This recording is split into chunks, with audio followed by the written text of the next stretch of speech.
Espace TV, le 22h.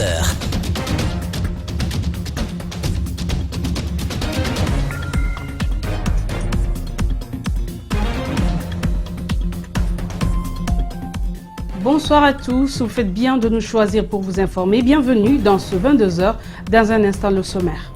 Rapprocher la justice du justiciable, une des priorités du tout nouveau ministre par intérim de la justice. Le magistrat Mohamed Lamine Fofana a pris fonction ce jeudi. Il s'engage à poursuivre la réforme de la justice déjà engagée par le ministre sortant. Au lendemain de la conférence de presse de Kassory Fofana, place aux réactions. Le Front National pour la défense de la Constitution trouve la position du gouvernement dénuée de toute responsabilité. Le Premier ministre, face aux médias ce mercredi, a engagé tout son gouvernement pour le oui à une nouvelle Constitution. Le paludisme tue un enfant toutes les 2 minutes à travers le monde. Au Ghana, un nouveau vaccin mondial redonne l'espoir de faire reculer cette maladie. Il sera un bon point de départ pour l'immunisation des enfants et le moyen le plus personnel pour le personnel de santé de faire de la prévention auprès des parents. Merci de nous choisir pour vous informer.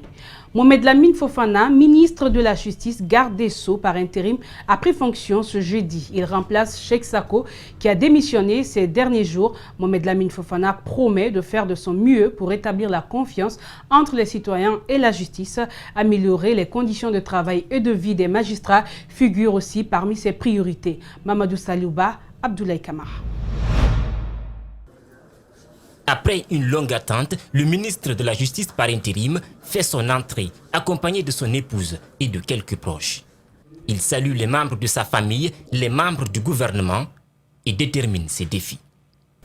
Les défis et perspectives sont nombreux et sont notamment l'appropriation par les membres de la famille judiciaire des différentes études et formations réalisées dans le cadre de la réforme, l'entretien des équipements et matériels mis à disposition, la déconcentration du budget du ministère de la Justice envers les juridictions de l'intérieur du pays.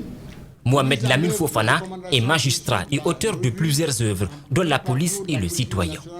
Officier de l'Ordre national du mérite du Sénégal en 1993, puis officier de l'Ordre national français en 1995, il croit être à la hauteur de l'attente. Il remercie le chef de l'État et promet. Je lui donne l'assurance et aussi à son gouvernement de ne ménager aucun effort et de donner le meilleur de moi-même pour que les magistrats qui distribuent cette justice et tous leurs collaborateurs soient placés dans les meilleures conditions d'exercer leur noble mission qu'ils accomplissent au nom du peuple du Guinée. Il en sera de même pour que la même justice en tant qu'institution publique soit la plus proche des citoyens et des populations bénéficiaires en général, afin qu'à terme, la confiance soit établie entre elles et le peuple. Mohamed Lamine Fofana, 70 ans, a désormais une place dans l'histoire de la justice guinéenne. Le secrétaire général du gouvernement qui a présidé la cérémonie, après avoir lu le parcours du nouvel entrant, ne se doute de rien.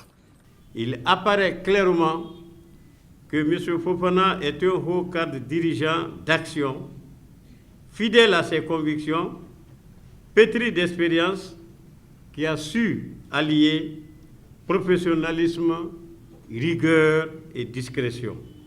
Mohamed Lamine Fofana remplace Cheikh Sako qui a démissionné du poste du ministre de la Justice pour, dit-il, n'être pas associé à la rédaction d'une nouvelle constitution. Le nouvel entrant est aussi ministre conseiller à la présidence chargé des relations avec les institutions républicaines. Il n'a pas parlé de référendum. Le dossier du 28 septembre n'a pas eu de place dans ses priorités.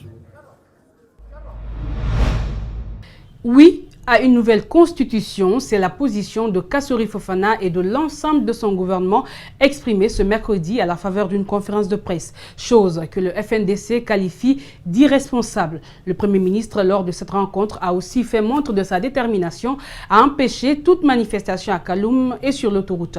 Là aussi, le Front National pour la défense de la Constitution promet de braver cette interdiction au moment venu. Oumiatou Sidibé, Aliouba. Pour les membres du FNDC, cette sortie médiatique du Premier ministre est d'une part un acte pas très responsable, mais bénéfique d'autre part. Ces déclarations permettront au Front National de finaliser son rapport préliminaire sur tout ce qui font la promotion du 3e mandat en Guinée. Et parce que le peuple de Guinée doit savoir aujourd'hui quelles sont les personnes qui travaillent pour détruire les fondements de la République, quelles sont les personnes qui travaillent nuit et jour pour prendre en otage l'avenir de notre pays et l'avenir de toute une génération. Kassory Fofana aurait plutôt félicité l'acte de Cheikh Sako qui, selon Cellou Baldé, a fait un acte patriotique. Cette démission confirme les soupçons qui visent le président de vouloir modifier la Constitution pour se maintenir au pouvoir. C'est une déclaration totalement irresponsable de la part du Premier ministre chef du gouvernement. Je crois que ce qu'on attendait de lui, c'est qu'il félicite l'acte hautement patriotique posé par M. Cheikh Sako, qui a pris la mesure de la responsabilité par rapport au danger que constitue en tout cas les velléités de tripatouillage constitutionnel, que ce soit la révision de la Constitution ou bien le fait de vouloir doter la Guinée d'une nouvelle Constitution qui ne vise que, en tout cas, qu'octroyer un mandat de plus à M. Alpha Condé. Cette démission confirme les soupçons qui visent le président de vouloir modifier la Constitution pour se maintenir au pouvoir au-delà de 2020. Kaloum et l'autoroute Fidel Castro font partie intégrante du territoire national et qu'ils sachent que nous ne sommes nullement concernés par cette interdiction de manifester. Sur l'étendue du territoire national, nous n'allons pas respecter cette illégalité-là parce qu'un arrêté ministériel, fut-il un arrêté venant du Premier ministre du gouvernement, ne peut pas suspendre une partie de la Constitution, ce qui est consacré par les lois de la République. Ces acteurs politiques rassurent qu'ils ne sont pas concernés par l'interdiction des manifestations sur l'autoroute Fidel Castro et à Kaloum. C'est une confiscation de leur liberté. Pendant ce temps, à peine créée, une organisation de la société civile dénommée la Coalition citoyenne de la société civile soutient le projet d'une nouvelle constitution. Les membres sollicitent un véritable débat autour de ses valeurs et principes. Djibril Ba, Ibrahima Walkamara. Cette coalition citoyenne de la société civile regroupe en son sein une centaine de structures. Sa mission, participer au débat actuel autour de la Constitution. La position de cette dynamique est claire. Nous, citoyens, soucieux de l'avenir de notre nation, qui repose sur le respect des droits individuels et collectifs, dans le choix socio-économique et politique, appelons les citoyennes et citoyens de Guinée, jeunes, hommes, femmes, leaders d'opinion et d'associations, à s'unir autour de la coalition citoyenne de la société civile pour exiger une nouvelle constitution répondant aux aspirations du peuple de Guinée. Ils ont été nombreux à rallier la maison de la presse où ils montrent une détermination avec le slogan « La citoyenneté en marche pour une nouvelle constitution ». C'est dans cette coalition que toutes les actions, activités par rapport au débat autour de la Constitution doivent se mener dans l'ensemble, dans la cohésion et dans l'acceptation de l'opinion de l'autre.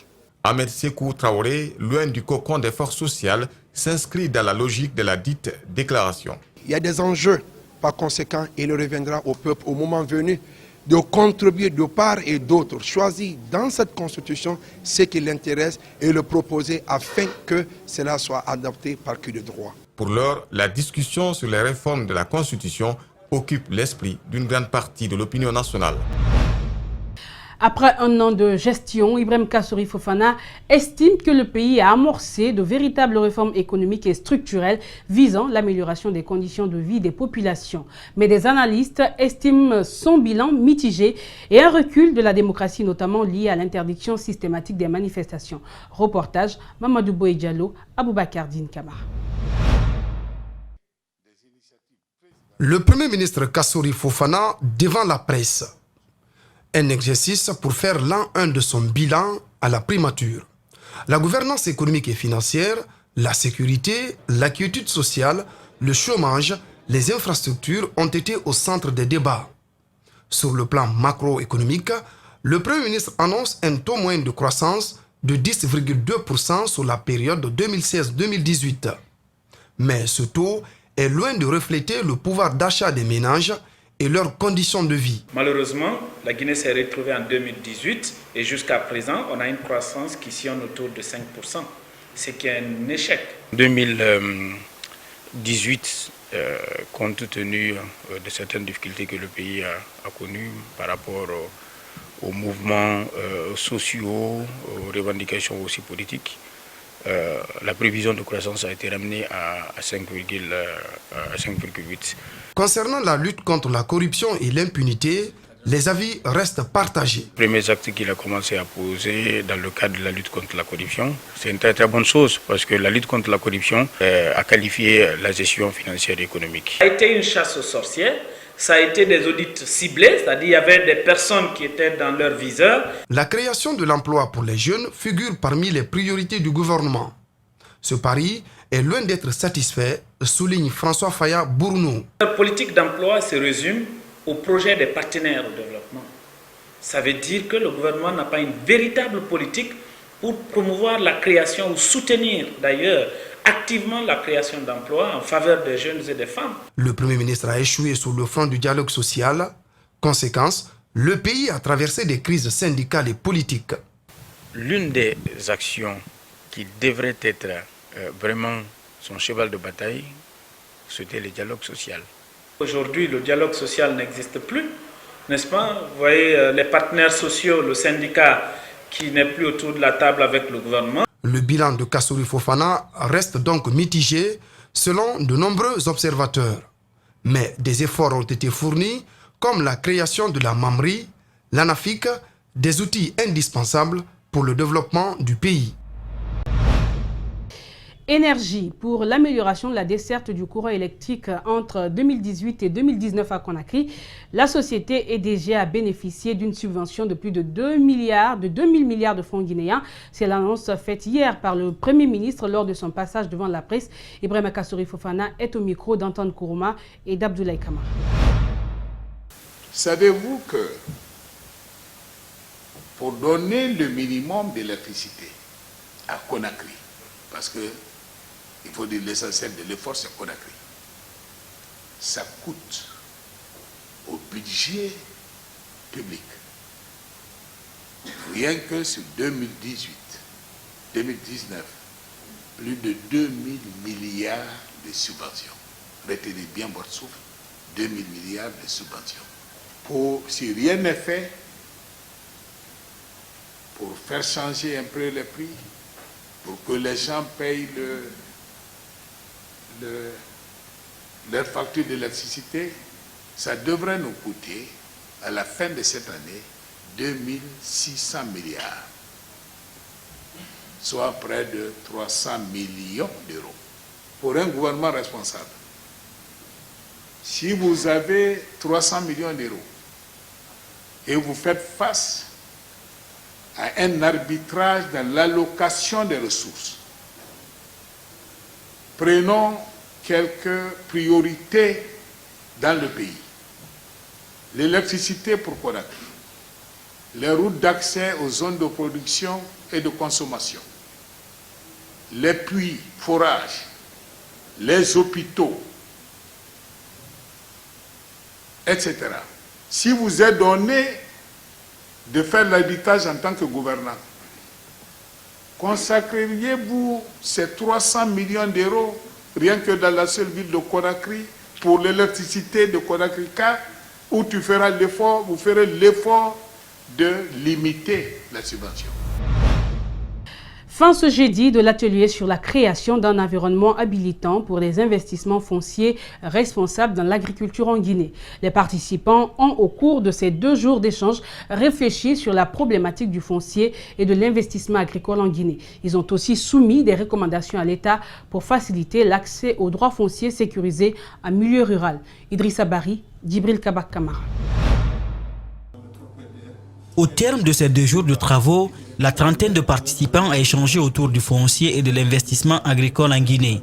Ils se sont aussi penchés sur l'accès à des droits fonciers sécurisés, ses facteurs favorables et ses contraintes et le rôle que doit jouer l'État pour faciliter l'accès à la terre et la sécurité foncière. Nous avons estimé que le pays devait être proactif en se dotant lui-même d'une vision, d'une politique et d'une stratégie. Et à l'intérieur de sa stratégie, le pays définit ce qu'il veut et ce qu'il ne veut pas. Et invite des partenaires potentiels, y compris des investisseurs, à s'inscrire dans cette logique-là. Une des recommandations fortes ici, c'était de créer plus de cohérence dans la feuille de route concernant le foncier rural et la feuille de route qui concerne le foncier dans son ensemble qui est logé au ministère de la Ville et de l'Aménagement du territoire. C'est vraiment que les pays doivent miser d'abord, avant de recourir à un investissement externe, de miser d'abord sur les capacités de mobilisation de l'investissement interne. L'objectif que vise cet atelier est de doter le pays d'un cadre de gouvernance foncière pour encadrer les opportunités et risques liés aux investissements agricoles à emprise foncière. Le pays dispose d'un code foncier, mais sa vulgarisation pose des soucis. Cet atelier est donc un atout pour sa large diffusion. Avec la promesse que la CEAI a faite, je crois que nous entrons dans une autre phase, une nouvelle phase, une deuxième phase qu'elle va apporter à nos communautés. Elle assistera à la Guinée à parfaire tout ce qu'il y a comme clarification, tout ce qu'il y a comme occupation en faveur des investisseurs étrangers et nationaux. C'est un atout parce que l'outil qui sera mis à notre disposition, peut-être, ça sera la rédaction des textes pour venir enrichir le code foncier domanial et pourquoi pas avoir un code foncier rural. Le ministère de l'Agriculture repose sa vision sur une puissance agricole émergente avec un mode de production économiquement et socialement viable. Sécurité locale et prévention de la délinquance, le ministère de la Sécurité et de la Protection civile vient de boucler une formation avec le Conseil local de la Sécurité et de la Prévention de la délinquance de Matoto. Durant 3 jours, les différents acteurs ont été outillés sur la sécurité locale et leur rôle au sein de la commune. Ils doivent désormais élargir les acquis dans les 38 quartiers de Matoto en faveur de la protection des citoyens. Reportage Abdoulaye Sadio Diallo, Yacouba Traoré. Venus de la mairie, des services de sécurité et d'autres organisations socio-professionnelles, ces 18 membres ont activement participé à cette formation. L'idée consiste à renforcer la sécurité au sein de la commune à travers une approche participative. C'était donc pour former ces membres du conseil local sur leur rôle et attributions. Parce que les conseils locaux de sécurité et de prévention de la délinquance ce sont des cadres de concertation où tous les acteurs socio-économiques, à côté des responsables des services de sécurité, notamment la police, la gendarmerie, les conservateurs de la nature et les élus de la commune, ils se concertent pour discuter des questions de sécurité de la commune. La commune de Matoto fait plus d'1 million d'habitants, selon Mamadou Batos Camara. Sécuriser cette population requiert une connaissance de ses prérogatives, soutient le maire, lui-même membre du CLSPD. Vous le savez, Matoto est la plus grande commune de la Guinée par sa densité. Nous avons 38 quartiers et 226 secteurs. Mais vous le savez, il y a beaucoup de facteurs qui sont liés à l'insécurité. J'ai compris que c'est un outil pour une collectivité de faire une prévention et comment s'y prendre pour que ce genre de comportement puisse cesser dans nos milieux citoyens. La Direction nationale de la police de proximité trouve bénéfique une telle initiative. Pour son représentant, la sécurité doit être une affaire de tous. Cette lutte se mène dans plusieurs domaines, dont la sécurité publique, la tranquillité publique, l'hygiène publique, la santé publique, c'est-à-dire contre les pandémies. En un mot, tous les domaines de la vie publique, socio-culturelle, économique et sanitaire de la population de la commune de Matoto. Convaincu d'avoir assimilé le contenu de la thématique dispensée, ce bénéficiaire compte mettre en œuvre les acquis de la formation. Nous devons sensibiliser la population, nous devons vraiment mettre à la disposition de nos collaborateurs, de nos collègues du service, pour au moins chercher à léguer la connaissance. Comprendre et mener à bien la mission du Conseil local de sécurité et de prévention de la délinquance sont les attentes de COSENTA et de ses partenaires, notamment l'Union européenne. En prélude à la célébration de l'Aïd el-Fitr ou la Nuit du Destin, la Banque islamique de Guinée a offert des dons de sacs de riz dans plusieurs mosquées de la capitale ce jeudi. C'est de cette manière que cette institution bancaire a voulu se rapprocher de la population pendant ce mois de Ramadan. Partout, les bénéficiaires sont tous satisfaits. Reportage Bintou Traoré, Ibrahima Sorissou. C'est souvent dit par les religieux que tout acte de bienfaisance accompli par un musulman pendant le mois de Ramadan aura une récompense multiple. Le Ramadan est un moment d'entente et de partage entre les fidèles. C'est dans cette optique que la Banque islamique de Guinée a offert des dons de sacs de riz à plusieurs mosquées de la capitale à la veille de la nuit du destin. Pour la mosquée sénégalaise, il y a 10 sacs qui sont prévus. Il y a 2 autres mosquées qui sont prévues ici à Kaloum qui auront 5 sacs. Donc ensuite, il y a d'autres mosquées, en l'occurrence à Constantin, la cimenterie à Lambagny. Donc chaque agence de la Banque islamique va distribuer dans sa localité des riz à l'endroit de 3 mosquées. Donc c'est ce qui est prévu. Après avoir fait le tour de plusieurs mosquées de la commune de Kaloum et de Matam pour poursuivre ce geste de charité, les bénéficiaires ont remercié la Banque islamique de Guinée pour cet acte. Pour eux, ils ont reçu ces sacs de riz à un moment important. Demain, c'est un jour sacré pour le bon Dieu. Laylatul Qadr, c'est une nuit sacrée. Donc celui qui fait le bien, vraiment, il a fait le bien pour lui-même. Et celui qui rate ça, vraiment, toi, tu vas rester comme ça. Que Dieu nous en garde pour ça. Donc la mosquée a reçu les 5 sacs de riz. Nous sommes contents. Avec cette tasse-là que vous avez rendue à l'humanité, notamment pour l'islam, notamment pour les Guinéens tous. Nous sommes très ravis. Au dire des bénéficiaires, ce n'est pas la première fois que la Banque islamique de Guinée offre des dons dans les mosquées à l'occasion de la nuit du destin. Dans les prochaines années, la Banque islamique de Guinée compte poursuivre cette œuvre de charité à l'intérieur du pays.